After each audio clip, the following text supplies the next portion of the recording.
Hello, my name is Melissa, and I'm coming to talk to you guys about grown kids still living at home with their parents. That's where I come in because all my grown kids are living with me. Um, I have I have age 27, 24, 19, 17, and a 16-year-old girl. I have four boys, one girl, and every single my kids are staying with me. Um, I've seen YouTube channels with both parents in the home and single parent raising their little ones. There's not a lot of channel out there with YouTube channels out there showing the struggle that a parent go through when their grown kids are still living at home. So I decided to make a YouTube channel about our life and me, my kids, my husband, of what I go through with them being grown and at home. Okay? And I know there's a lot of people out there that goes through the same, but they don't say anything. They don't talk about it. So I'm going to be the one to talk about it. So I have five kids and two are mentally ill. Not mentally ill where they can't take care of themselves or do things for themselves. Just one have schizo and one has bipolar and schizo. So it's a struggle. It is. I'm not going to say that it is easy with my grown kids still being at home. No, it's not, because there's days when they don't want to do chores. There's days when I come home, kitchen dirty, bathroom dirty, living room dirty, and yeah, I get upset. And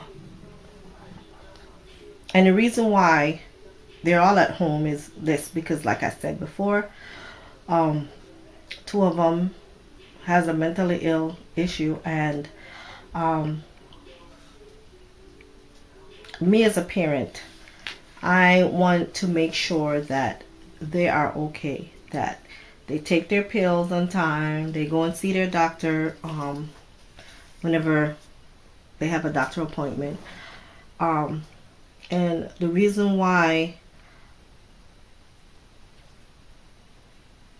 I have them here also is because, whenever they have an episode, it's not easy. It's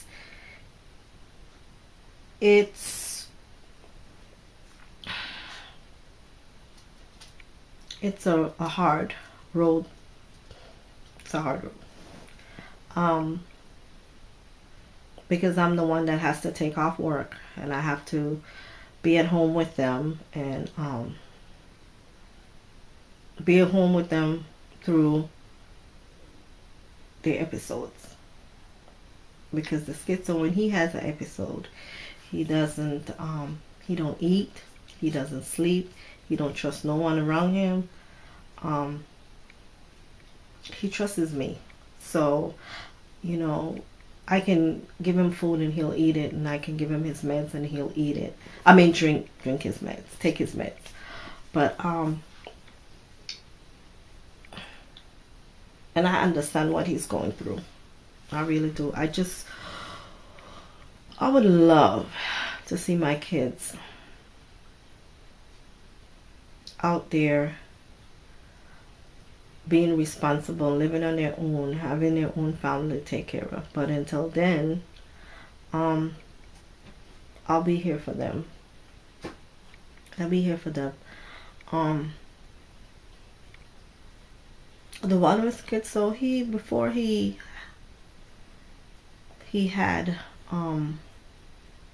before the schizo showed up, he was going to work, and he had a job. He was going to school, and he had his own apartment. And having schizo, he was hearing voices, and people was out to get him, and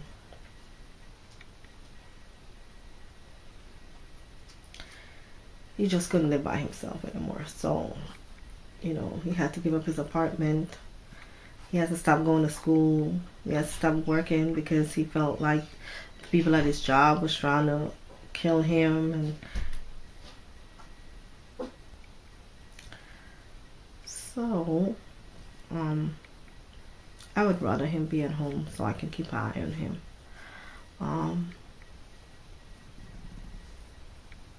I'm not stopping him if he wants to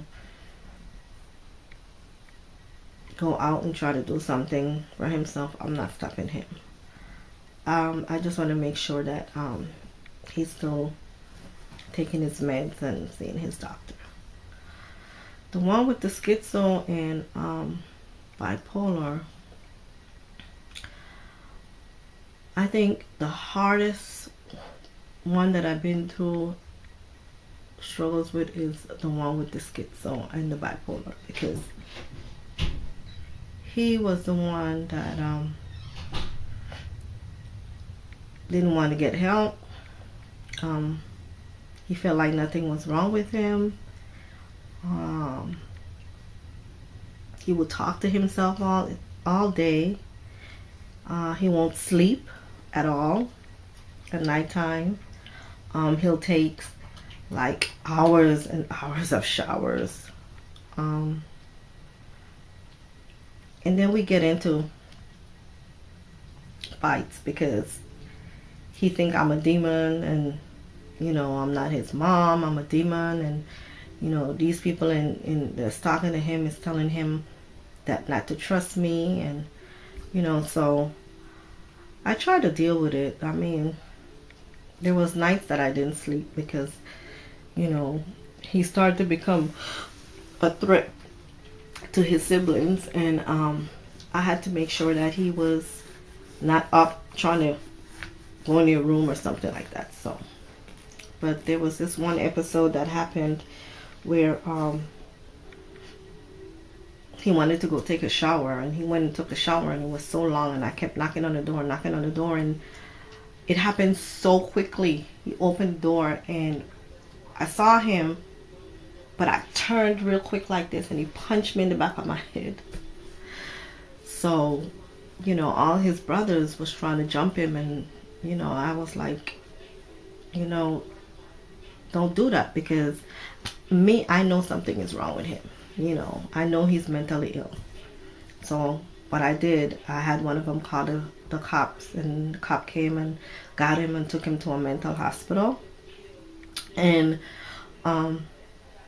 he was still in denial when he got to the hospital. He wanted to leave and all that stuff. So, and then another thing, he wasn't speaking to me because he felt like I was the one that, put him in that situation. And, he was just blaming me. So he ended up calling my sister, and then the doctor ended up calling my sister, and they were talking to her. And she was like, me or her mom, we're willing to help him, but he has to want the help. He has to make sure that he's taking meds, and he has to make sure that he gets help with his issue.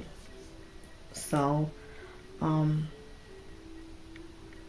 he was in denial for a while, and they eventually transport him to a home, and he stayed there for almost 3 weeks, because they wanted to make sure that they were still assessing him, and they wanted to make sure he was they gave him meds, and they wanted to make sure that he was taking his meds, and he was going to group sessions, and talking about what was going on with him. So eventually they called me, and me and my husband went down. We got him, and when they called me, I was like, I want my kid to come home, but I was scared because, you know, before he left, the one with the schizo took all my knives out my kitchen. I mean, anything sharp was out the kitchen. And they were kind of scared of him, you know, because he would try to fight them and, you know, threaten them and stuff like that. So when they called me and asked me, you know, if he can come back home, I had to think about it. And I'm like, you know what? That's my kid. And I want him at home again where I can watch him. Just until he gets back on his own 2 feet, you know, and I want to make sure that he's taking his meds. And, you know, I spoke to my husband about it. And, you know, we decided to go and get him. So we went and we got him, and I walked in that, it was, the place that he was at was beautiful. I mean, it was a beautiful place. They had everything that they needed, and they helped him out big time. I mean, when I walked in that place and I saw him, it was like a totally different person. You know, that was my son that I saw when I walked in that home. He wasn't the one that was at the house fighting and calling me demons and, you know, grabbing knives at us and all that stuff. It wasn't that person. When I saw him, he was my kid again. We brought him home on December 22nd of 2018. We brought him home, and he's been here ever since, and he's been okay. He talks to us. He doesn't get upset. He's not yelling. He's not blaming this one. He's not blaming that one. He's not grabbing any knives and anything like that. He keeps to himself a lot though. And I got my son back. As long as he keeps taking his meds, he will be okay. He'll be okay. And then my 19-year-old, no, my 20-year-old, he turned 20 November 2018, and he just needs to find a job.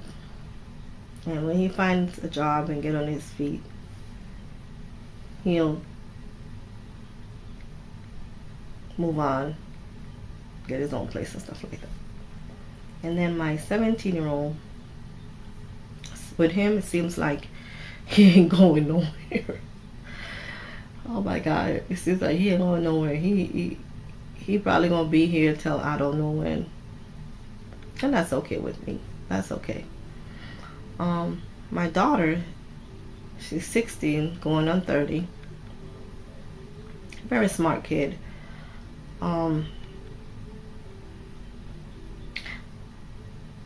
She's cool. The only problem I have with her is she talks. She has this smart little mouth. You tell her A, she has B to tell you, or Z to go Z all the way down to Z to tell you.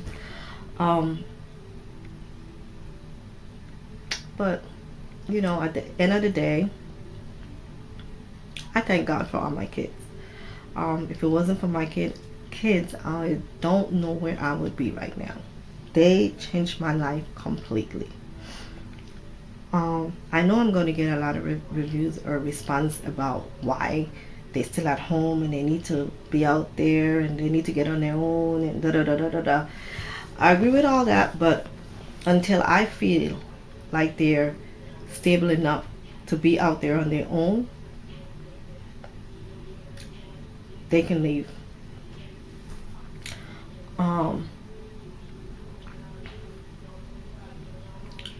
The only one that's in school is the 16-year-old.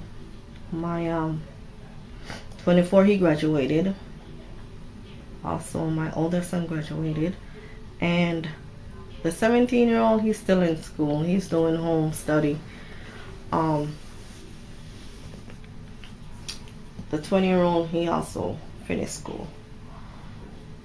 Yeah, I had big dreams about them going to college. You know, sometimes I listen to other people, oh, my kid is in college and da da da da, and it's like sometimes I be like, wow, why couldn't my kids go to college? But you know, I have to talk myself down and be like, you know what, everybody is different.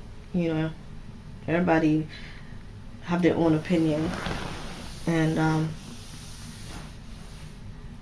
I just gotta keep on praying and support them in anything they want to do, because that's what a parent's supposed to do. You know, I know a lot of parents, well, not a lot of parents, you have some parents that be like, you know what, they're 18 years old, they're adult, they need to get on their own, I'm not going to help anymore. I don't believe in that, because even at 18 years old, you still need help, no matter what. And if my kids are 50 and I'm still living and they need help, I'll be there, because they didn't ask to come into this world. We brought them into this world. So we're supposed to, me as a parent is going to support them and be there for them whenever they need me, as long as I'm on earth.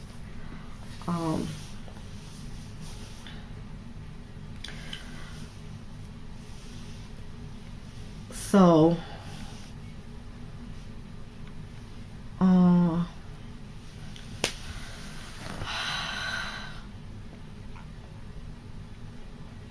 you know, some days I have my bad days, some days I have my good days, and I wouldn't have it no other way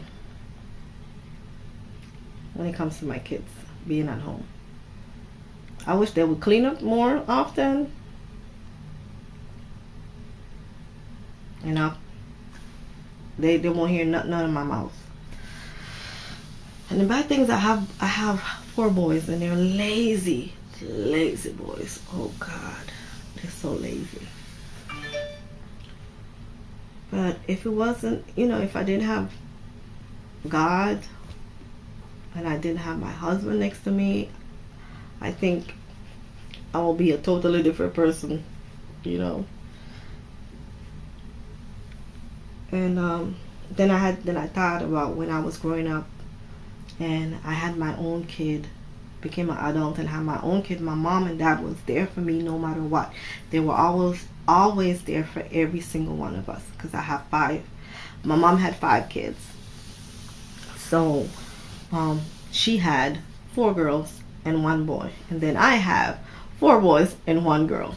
But she was always there, and even if my mom was still on earth today, she will be here for us.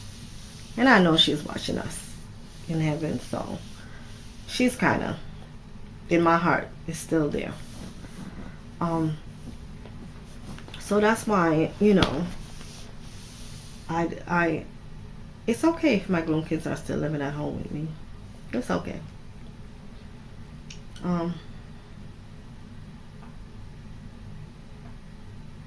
there's parents out there that their kids are still living with them and they're going through problems with them, and you know, we don't hear about that. We hear about all the other good stuff, but not about bad stuff, you know. So I will be coming out with more videos about, you know, with the family, and some cleaning videos, and talk more about what I go through with them. Leave your comments down below, and thank you for watching, and have a blessed day. Bye.